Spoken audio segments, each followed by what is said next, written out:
We're going to talk about throwing a swim jig. Like I said, it's an underutilized technique, and or at least for me it is. You know, maybe down in this part of the country it's not.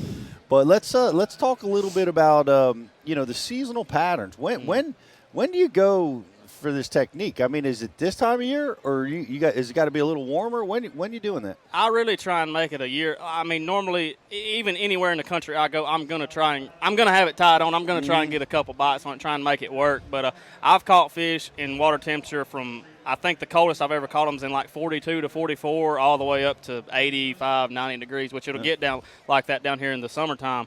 But the main thing I've seen was, as far as water temperature and time of year, it just depends on your retrieve, the trailer you use, and what kind of mood the fish are in. Obviously, if you got 42, 45 degree water, they're not going to be very active, and the warmer the water gets, the fish are going to get more active, and you got to change your trailers up. There's a lot that goes into it, but I know we're going to get into that detail here. Well, what kind of jig are you throwing? I throw a dirty jigs, no jack swim jig, 5/16 ounce, 90% of the time. Because, I mean, when they bite it, I got 50-pound sunline braid, and I'm cracking them. I mean, most of the time. There is some instances, like if you're on a clear body reservoir like Lanier or Smith swimming a jig around docks for those spotted bass, I'll throw 20-pound fluorocarbon with just the regular swim jig because it doesn't have that real beefy hook, because you're probably not going to catch a 7 or 8 pounder on Smith Lake or Lanier or something. Mm-hmm. So you don't want that big hook tearing into those fish. And that's another thing people don't know a lot about. You don't always have to have that big gaff hook to catch them, because a lot of times if you're catching 2 to 3 pounders, it's ripping a big hole. And, I mean, that's another chance for the fish to get off. So that's another thing people need to learn about swim jigs. So you have a standard swim jig with a lighter wire hook. Right. When you're using fluorocarbon and, fishing clear water or smaller size fish. But I will say most of the time I am throwing a 5/16. It's a in-between weight of a quarter and a 3/8. Most people throw a 3/8. I'm just a 5/16 guy. And you like fishing it most of the time on braid. Yeah. No, I with mean, a big hook. As many chances as I can get to throw it on braid. I don't swim it on a big rod. I throw it on a 7/6 medium heavy. And it's the rod I throw is an art rod reinforcer. It's a 7/6 heavy or medium heavy, and it's got a big parabolic bend to it, so it lets them fish get it. And I jerk so hard, I get so excited, I guess, that it doesn't make the fish fly out of the water every time I get a bite.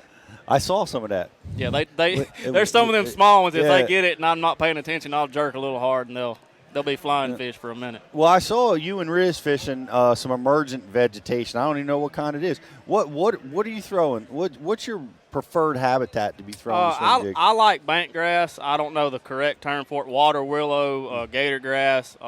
Around the Coosa River, I think it is water willow, and then you get around to like Eufaula and Seminole and some of the northern Florida lakes, you have that gator grass. Even at Gunnersville, they have it on the bank. It's real viney. It's got the small green leaves. That's my prime. If I see that, I'm going to try and get on a swim jig bite. Real shallow docks, even shallow floating docks. They don't have to be pole docks. Those big ones will get early springtime.